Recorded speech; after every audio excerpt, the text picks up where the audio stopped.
E aí, gente, beleza, beleza? Mais sobre linguagens, códigos e suas tecnologias. Eu sou o Adriano Alves e falaremos bastante sobre muitos assuntos importantes. Hoje, duas aulas, essa e a próxima. E eu, como eu prometi, vou falar um pouquinho ainda sobre a habilidade 1 e na próxima aula a habilidade 2. E o pessoal que está aí na live acompanhe também, por favor. Muita coisa importante que você poderá aproveitar por aqui. Vamos lá então? Na semana passada, na aula passada, eu começava a falar sobre teoria da comunicação. Aí eu falei sobre linguagem, língua, fala. Eu falava sobre esses assuntos dentro da teoria da comunicação. Só para lembrar, para que nós possamos retomar e continuar, deixa eu lembrar para você, só lembrar para você. Eu tinha colocado assim, ó, teoria da comunicação. Teoria da comunicação. Aí, eu havia colocado linguagem,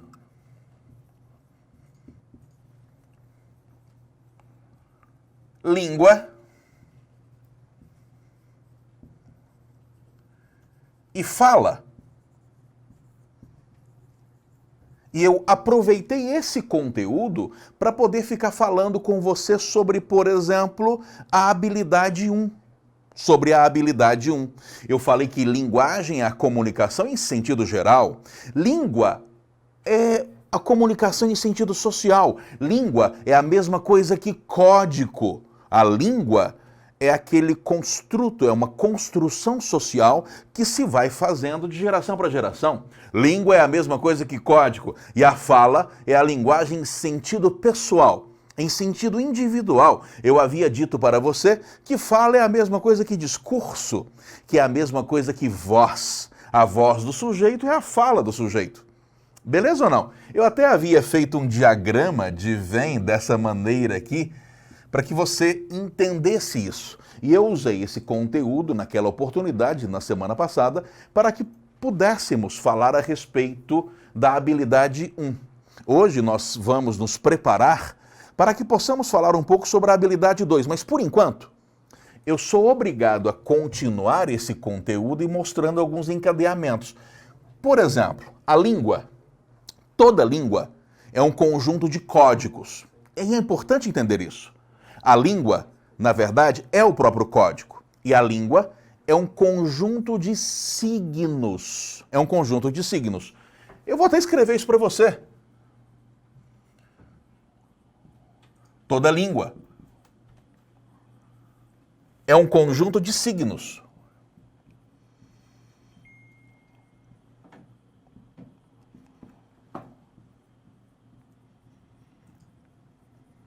É um conjunto de signos.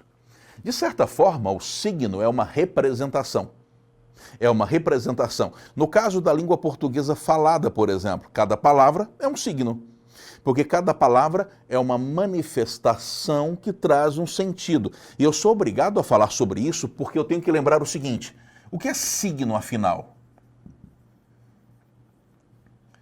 E por que o signo tem significado e significante? Essas compreensões são fundamentais. E significante. Esse assunto é aquele aparentemente fácil, todo mundo acha que entendeu ao longo da vida, mas não é bem assim não, tá? Não é bem assim não. Porque toda gramática traz assim, ó. Toda gramática traz assim, que o significado é a ideia, é o sentido. A ideia que perdeu o acento gráfico, e o significante é o concreto, é o material. É o material. Se eu escrevo, por exemplo, árvore,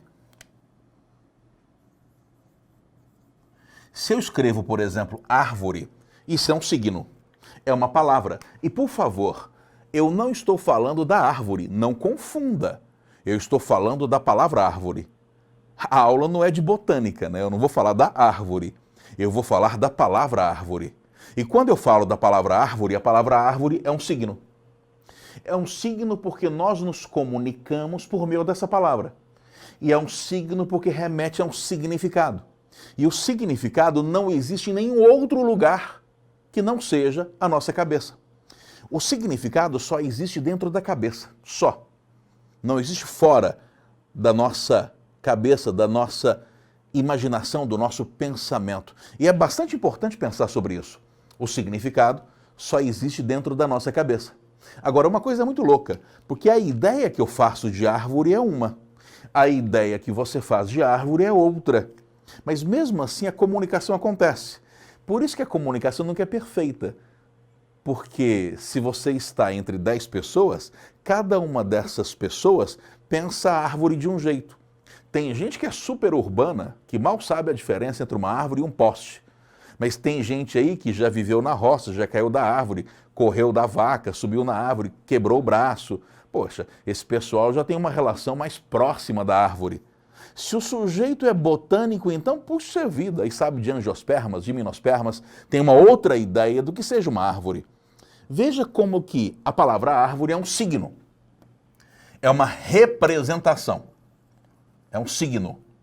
E esse signo remete a uma ideia. Só que a ideia de árvore não é a árvore. Nós não estamos falando da árvore. Nós estamos falando da representação da árvore. Não estamos falando da árvore. Estamos falando da representação da árvore. E o significado só existe na nossa cabeça. Dentro da nossa cabeça. É o significado que nós temos de árvore. O significante é o concreto, é o material. E aqui muita gente pensa errado, porque muita gente pensa, mas se o significante é o concreto, então o significante é a árvore que está ali fora na calçada. Não, não, eu não estou falando da árvore. O significante é o concreto da palavra. Você ouviu o que eu estou falando? O significante é o concreto da palavra. Nessa palavra, qual que é a parte concreta? É o que você está vendo. É o A, o R, o V, o O, o R, o E, o acento gráfico.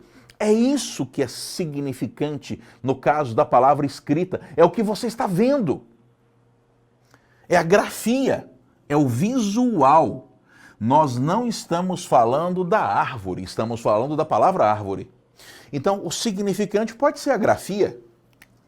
No caso de uma palavra escrita, ou o significante pode ser o som, o fonema. No caso de uma palavra falada, o significante seria o som. Beleza ou não? Tranquilo? Ou seja, o significante é a parte da palavra que nós percebemos pelos sentidos do corpo. É a parte da palavra que nós percebemos pelos sentidos do corpo. Se a palavra é falada, você ouve a palavra. Se a palavra é escrita, você vê a palavra. Mas se é braille, por exemplo, você toca, é o tato. Olha que interessante. É por isso que eu disse que o significante é a parte concreta, porque é a parte da palavra que você percebe pelos sentidos do corpo. É a parte da palavra que você percebe pelos sentidos do corpo. No caso do braille, é o relevo. É porque a pessoa que lê em braille passa a mão e sente aquele relevo, aqueles pontinhos mais altos, mais baixos, para poder perceber a palavra pelo tato. Isso que eu estou dizendo é aparentemente óbvio, a maioria passa por cima achando que entendeu e isso cai e muita gente erra. Então, por favor, língua é um sistema de signos. Língua é um sistema de signos. Língua é o mesmo que código. E todo código tem várias representações. Cada palavra na língua portuguesa, por exemplo, é um signo. Cada palavra é um signo. E toda palavra tem que ter significado e tem que ter significante. Inevitavelmente tem que ter o significado e o significante. Aí eu disse o seguinte, cuidado, criatura, cuidado, cuidado, porque nós não estamos falando da árvore. Estamos falando da palavra árvore. E a palavra árvore tem um sentido que só existe dentro da nossa cabeça. É uma construção social, coletiva, mas que pertence ao imaginário. Já o significante é o concreto, é o material da palavra. No caso da escrita são as letras, no caso da fala são os sons. Então é importantíssimo que você compreenda isso. É importantíssimo que você compreenda isso. E eu vou te contar uma coisa. É tão comum as pessoas confundirem a árvore com a palavra árvore. É tão comum as pessoas confundirem a coisa com a representação da coisa que os dadaístas lá do Tristan Tzara, lembra? Gostavam demais de fazer essa brincadeira. Existe até uma tela famosa em que o sujeito desenhou um cachimbo, a imagem de um cachimbo, e escreveu assim, ó, isto não é um cachimbo. Todo mundo já viu essa imagem famosa, Magritte, lembra? Isto não é um cachimbo. Claro que não é um cachimbo. O desenho de um cachimbo não é um cachimbo, é uma representação. O sujeito não vai fumar a tela lá, o desenho do cachimbo. Sei que é melhor não dar ideia, mas aquilo é apenas uma linguagem, aquilo não é o cachimbo em si. Ou então quando alguém vê, por exemplo, o símbolo do Carrefour e fala, olha, o Carrefour, não é o Carrefour. É só um símbolo do Carrefour. Não confunda a coisa com a representação da coisa, até porque nós estamos falando das linguagens e não do mundo em si. Nós estamos falando das linguagens e não da realidade em si. Certo ou não certo? Não confunda isso. Assunto aparentemente fácil, mas que traz confusão para muita gente. Beleza ou não? Beleza? Então isso é importante, tá? Não confundir a árvore com a linguagem que representa a árvore. Sabe quando é que eu percebo que o aluno confundiu isso? Quando ele me faz perguntas assim, ó. Ah, professor, entendi. Então, se o significante é o concreto, então a palavra amor, por exemplo, não tem significante, porque é um substantivo abstrato. Não, você confundiu. Isso aí é outra coisa, é outra matéria. Você está confundindo com substantivo concreto e substantivo abstrato. É claro que a palavra amor tem significante, tem uma parte concreta. Você não está vendo a palavra? Você não consegue falar a palavra? Ué, então ela tem uma parte concreta. Não tem como a palavra não ter significante. É impronunciável, você não consegue ler, não consegue falar. Então é impossível isso. Fechou? Beleza? Tranquilo, tranquilo? Isso é bastante interessante pelo seguinte, olha só. Pelo seguinte.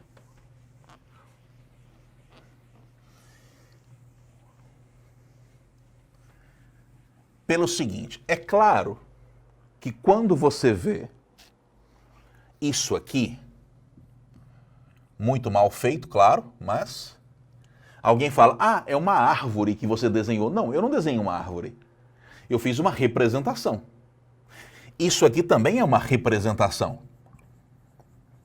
São dois signos diferentes que representam a árvore.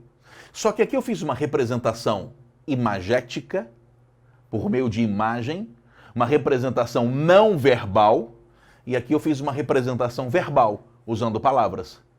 De certa forma, eu poderia simplificar dizendo que aqui eu tenho dois signos com o mesmo significado e significantes diferentes, já que eu usei representações diferentes.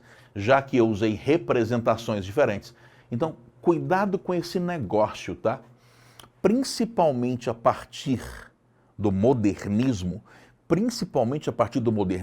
e eu estou fazendo uma intertextualidade com a literatura aqui, é que se começou a pensar na diferença que existe entre o mundo, a realidade, e a linguagem que nos faz perceber a realidade.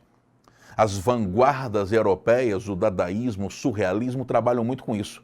A diferença que existe entre o mundo e a linguagem como ferramenta que está entre você e o mundo. E essas percepções se desenvolvem principalmente a partir do desenvolvimento da psicanálise de Freud, por exemplo. Tá, mas vamos dar sequência a isso. Apagar aqui.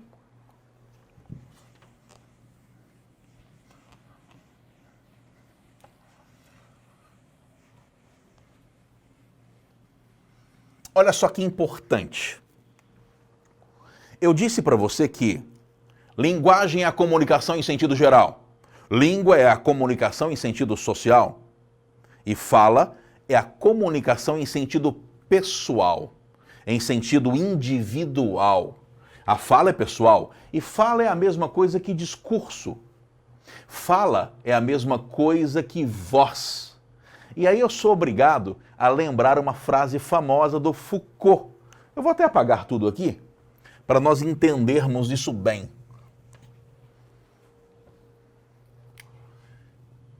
Para Foucault, todo discurso é interdiscursivo.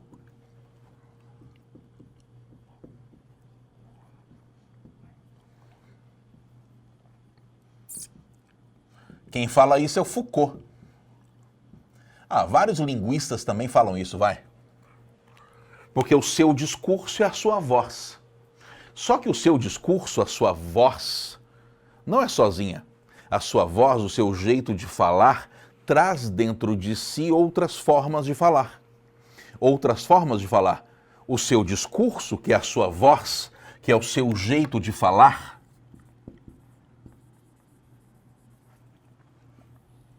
é misturado e influenciado por outros discursos. Você é influenciado, por exemplo, por sua família, pela escola, pelos amigos, pelos livros. Você é influenciado, profundamente influenciado, pela religião.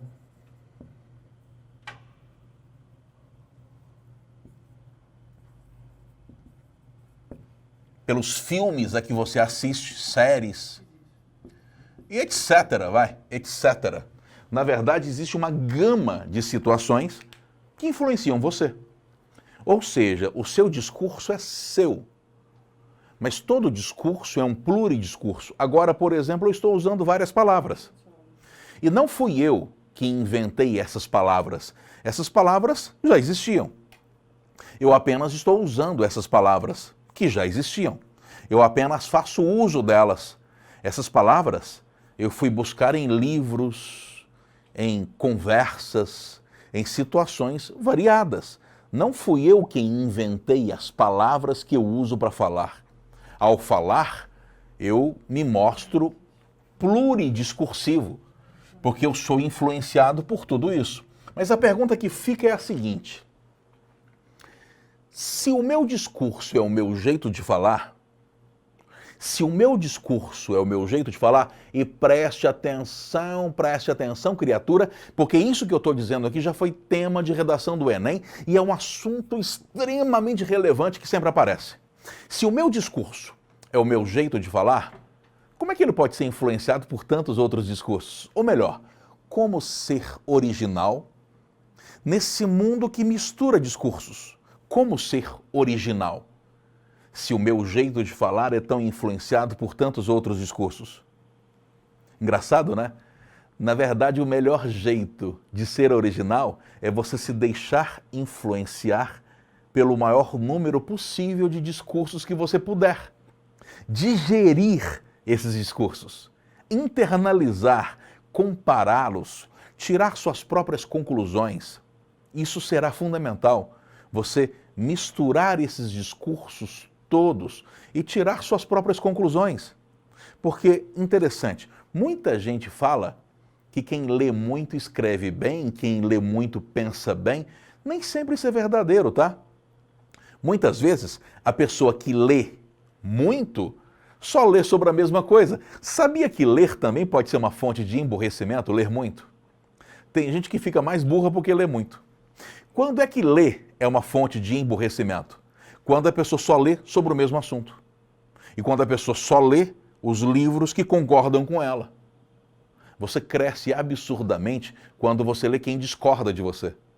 Porque aí você se torna capaz de fazer a dialética, aquela dialética aristotélica, uma tese, uma antitese, e chegar a uma conclusão. Tá, tem pergunta.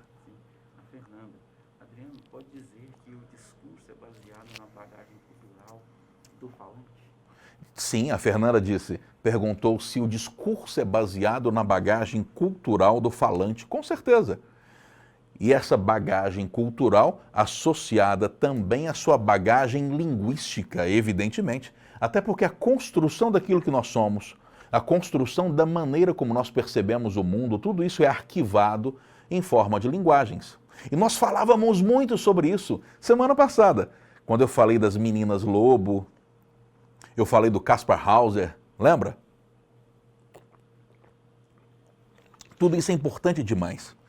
Então, ler pode ser uma fonte de emburrecimento. Quando é que ler é uma fonte de emburrecimento? Em algumas situações. Uma delas, quando a pessoa lê pra caramba, mas ela lê só sobre a mesma coisa. Engraçado isso, né? Então, olha que interessante. No mundo, não tem como você não ser influenciado. Se até a língua que você usa para falar é um fenômeno social, não foi você que inventou, você herdou essa língua. Então, qual o melhor jeito de ser o mais original possível? O melhor jeito de ser o mais original possível é você ler autores diferentes que discordam entre si. É você não fugir aos debates mentais e prestar atenção naqueles discursos que destoam do seu. É o melhor jeito. Um outro tipo de leitura que exageradamente emburrece pra caramba é quem lê só livro técnico. É quem lê só livro técnico, aquele livro que só tem informação, informação, informação, informação, informação. Ah, esse tipo de livro é importante, claro que é. Mas de vez em quando você tem que ler alguma coisa mais filosófica, mais elaborada, alguma coisa que ajude você a pensar de forma mais complexa. Eu sempre entro em rede social e tem alguma propaganda do tipo, veja só, eu li esses 7 livros nos últimos 30 dias. Aprenda você também a ler 100 palavras, ou 100 páginas por hora, 200 páginas por hora. Isso é uma idiotice sem fim, né? Porque os livros que valem mesmo a pena levam a vida inteira para ser lida. Livro que você consegue ler desse jeito, 200 páginas por hora, é porque é informação que você já sabia, é só para memorizar. Livro que vale a pena, vai ler um Dom Casmurro desse jeito para você ver. Não tem jeito. Existem livros que nunca terminam de serem lidos porque são aqueles que mudam nossa vida de verdade e nosso jeito de pensar de verdade, aqueles que aprofundam nossa alma. Literatura apenas técnica é só informação a mais. Isso não muda a sua capacidade de pensar. Tá, mas para eu terminar essa parte aqui, que é importante, olha só, para hoje ainda na próxima aula nós falarmos um pouco da habilidade 2, olha isso aqui.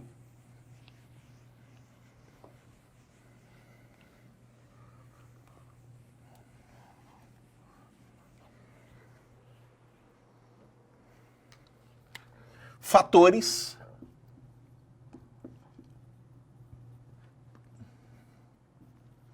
sociais que influenciam a fala.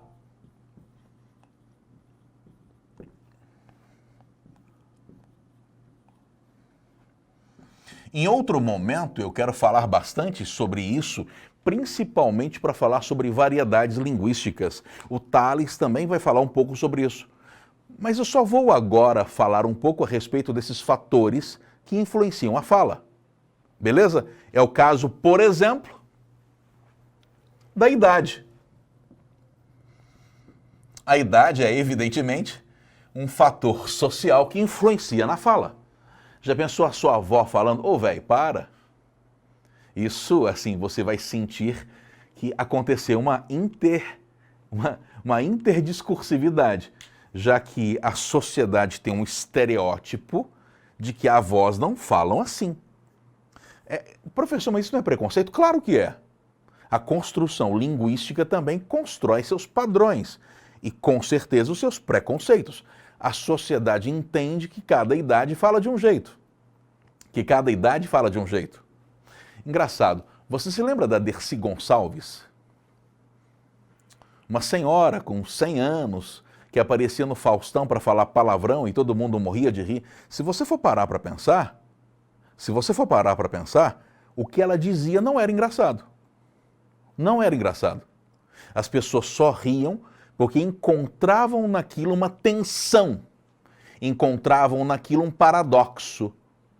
Porque se fosse um homem de 30 anos dizendo aquelas coisas, seria considerado normal. As pessoas riam porque não esperam que uma senhora de 100 anos diga aquelas coisas. No nosso imaginário, a nossa avó tem que fazer pão de queijo pra gente, não mandar a merda, né? Ou seja, é essa a ideia que nós temos. A questão de gênero.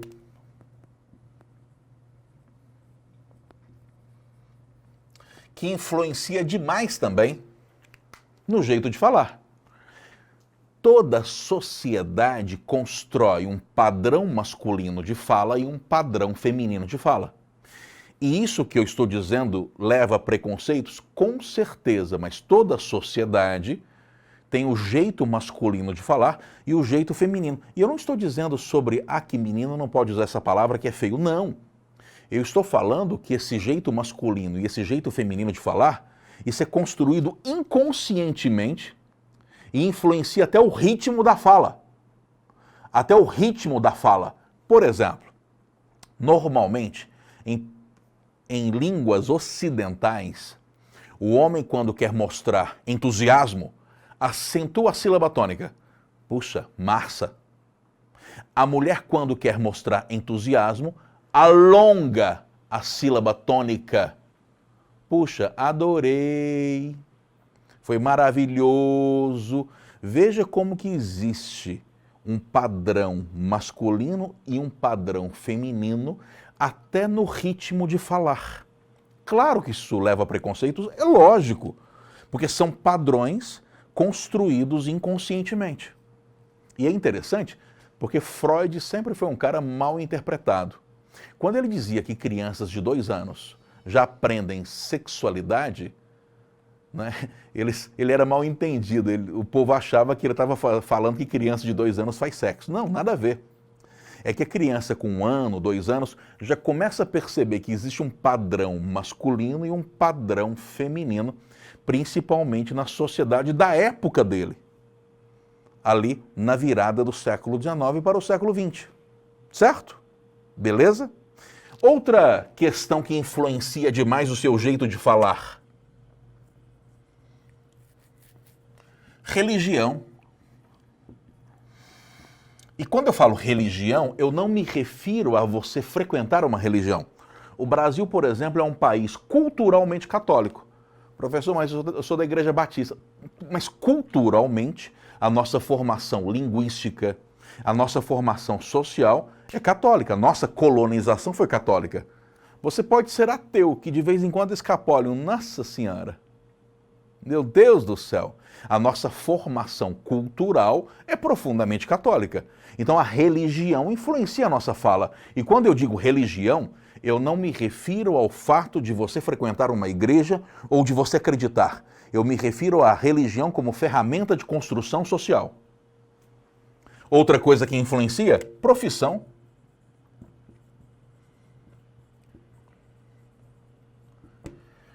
A profissão influencia profundamente. É claro que um advogado fala de um jeito, um médico fala de outro jeito.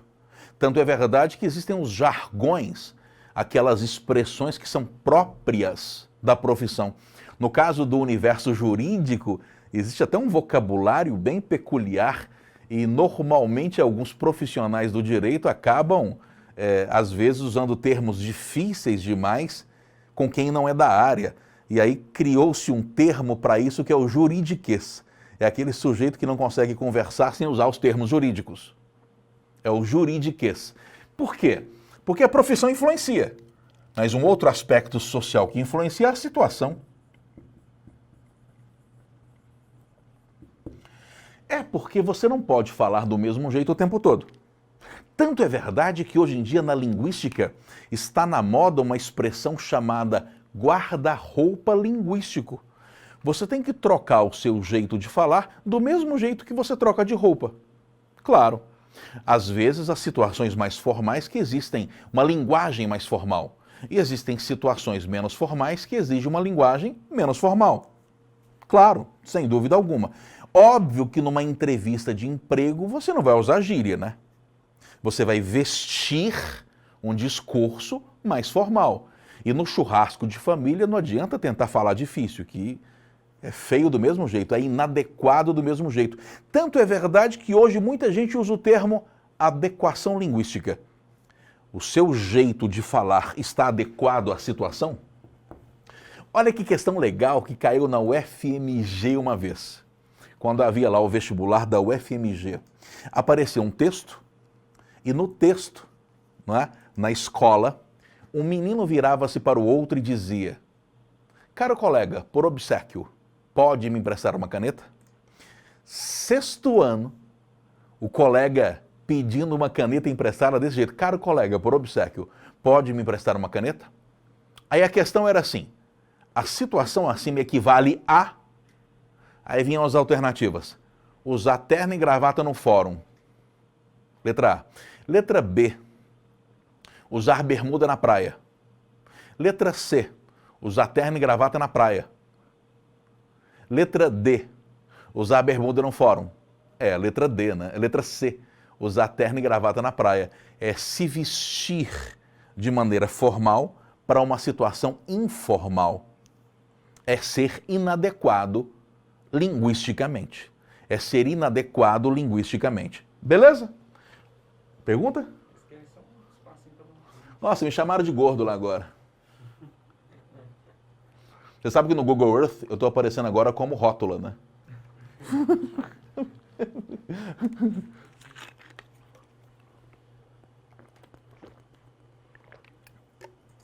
Outra coisa que influencia demais. Essa lista é interminável, né? Mas eu vou falar de alguns. Região, poxa.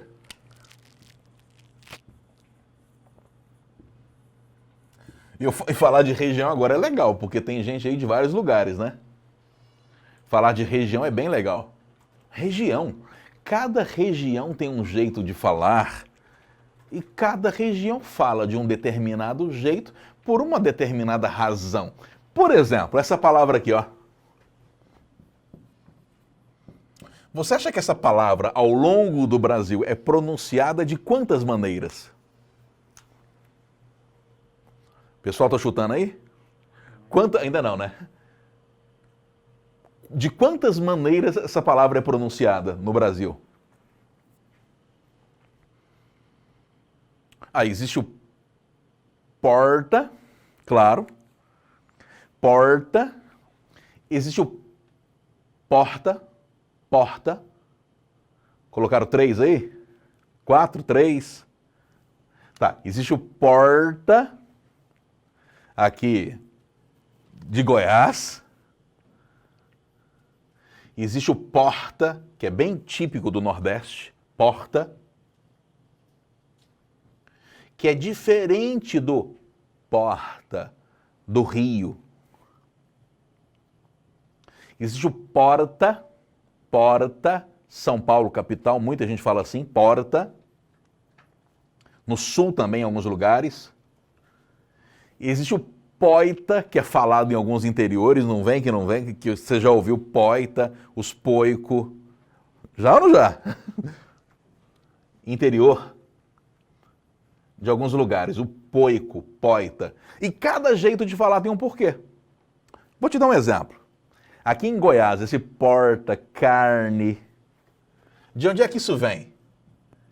Criatura, esse porta, se alguém ri de você, diga que é uma influência do celta germânico do século XII. Tá, eu explico. Quem falava porta no século XVII eram os paulistas. Eram os paulistas. E onde é que se fala porta hoje? Em todas as regiões que foram colonizadas por causa do ciclo do ouro, com os bandeirantes, as entradas e aquela coisa toda. Então, os paulistas daquela época falavam porta. E hoje, no interior de São Paulo, ainda fala-se muito assim. Minas, Goiás, um pedaço do Mato Grosso, Paraná, essas regiões que tiveram influência dos paulistas lá do século XVII. E por que os paulistas do século XVII falavam assim? Há quem diga que isso tenha acontecido porque muita gente que foi para São Paulo nessa época, no século XVII, teria vindo do norte de Portugal, uma região em que o português ainda é influenciado pelo alemão. Ainda é influenciado pelo alemão, certo? Isso desde a época dos cavaleiros medievais, essa influência germânica no português é muito antiga. Mas esse porta seria um diálogo entre o português e línguas germânicas. Agora, por exemplo, o porta, que é muito usado no Nordeste, é uma influência holandesa. Ô criatura, não vai esquecer aqui que os holandeses invadiram o Nordeste só no século XVII 2 vezes, né? A primeira a partir de Salvador, 1625, lembra? E a segunda a partir de Recife, de Olinda, né? Recife foi construída depois, 1630 a 1654, quando Maurício Nassau foi expulso. Esse porta é uma profunda influência holandesa. Quer ver uma coisa?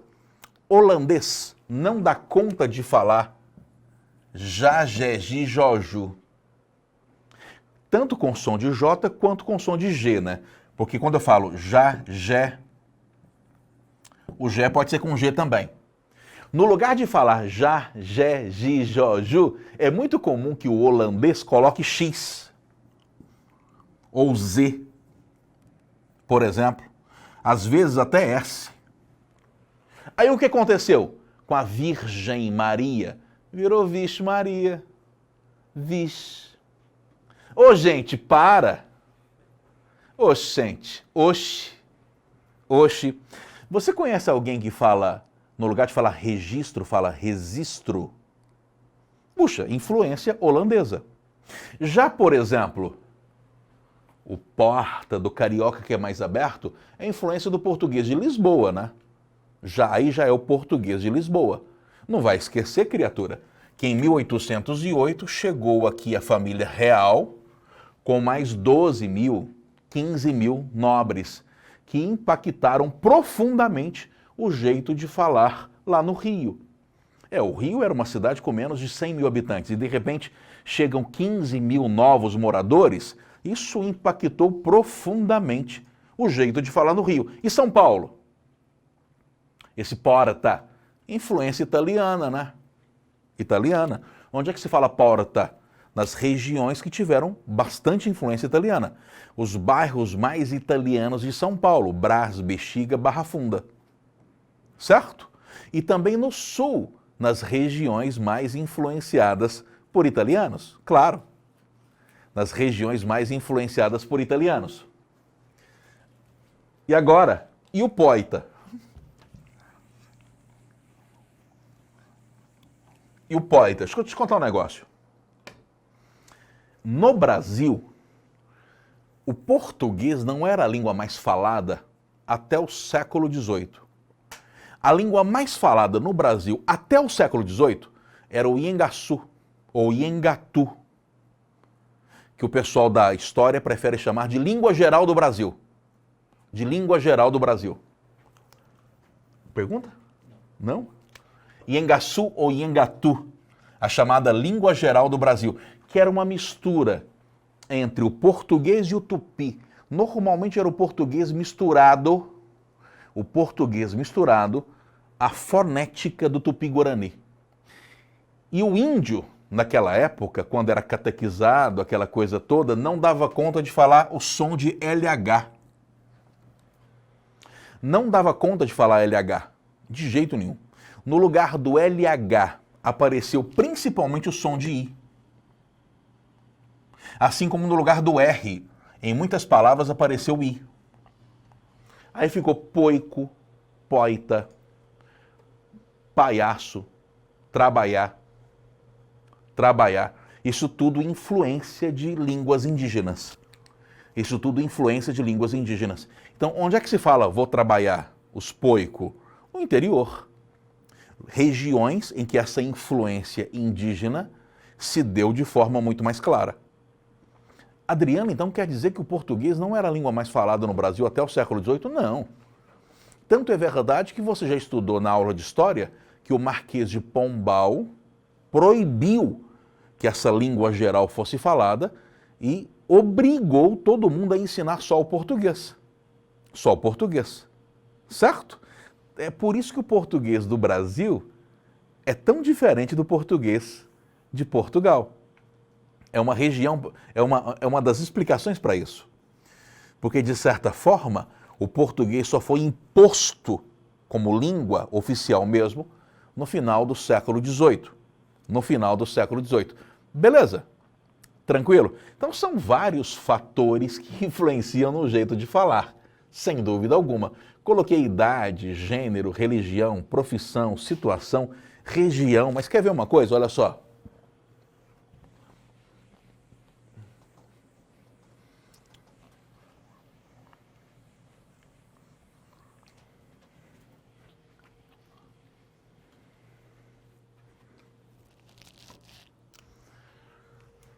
É tão interessante isso, que eu vou parar por aqui, isso aqui, mas eu vou te falar algumas curiosidades sobre esse assunto. Assunto importante mesmo para Enem, certo? Mas, como curiosidade, só para você ver, até a temperatura de uma região altera o jeito de falar, até a pressão atmosférica de um lugar altera o jeito de falar. Se eu for analisar o jeito de falar, não só relacionado à pronúncia, mas relacionado, por exemplo, ao timbre de voz. Sabia que existem estudos que sugerem que em lugares mais quentes há uma tendência de as vogais ficarem mais abertas? O sujeito abre mais a boca para perder calor e a vogal vai ficando mais aberta. No caso do Brasil não dá para estudar isso ainda porque o Brasil é um país jovem. Mas populações que vivem em lugares quentes há mais de 1000 anos abrem muito a boca para falar e as vogais vão ficando mais abertas, diferentemente das populações que vivem em lugares muito frios. O sujeito não abre muito a boca para falar e as vogais vão ficando fechadas. No norte da Europa, por exemplo, aquelas línguas que estão ali há tanto tempo, se desenvolvendo ali há tanto tempo, normalmente algumas são até grunhidas. Algumas são até grunhidas, faladas lá dentro da garganta, diferentemente do latim, que é mais labial. Diferentemente do latim, que é mais labial. Ou seja, existem inúmeros elementos que influenciam a sua fala, o seu jeito de falar, até a temperatura, tem aquela brincadeira, né? O pessoal que gosta de respirar o gás hélio para depois falar com a voz bem fina. Poxa, tudo isso interfere na nossa maneira de falar. E aí, termina esse assunto aqui e na próxima aula, daqui a pouquinho, eu espero você, deixa eu só pegar o controlinho aqui. Aqui. Na próxima aula, eu vou continuar na competência 1, não é? Que é aplicar as tecnologias da comunicação e da informação na escola, no trabalho e em outros contextos relevantes para a sua vida, e já vou começar a falar da habilidade 2, que é recorrer aos conhecimentos sobre as linguagens dos sistemas de comunicação e informação para resolver problemas sociais. Ou seja, de que forma os sistemas de comunicação podem resolver problemas sociais, podem solucionar problemas sociais. De que forma isso acontece? Como isso acontece? Por meio de uma denúncia? Por meio da tentativa de resolver questões ligadas à desigualdade social? E é isso que vamos fazer, tá? Habilidade por habilidade, eu e o Thales vamos preencher essas questões ligadas principalmente à língua portuguesa, enquanto o pessoal da literatura vai fazer essa parte das artes da literatura. Fechou? Até daqui a pouco.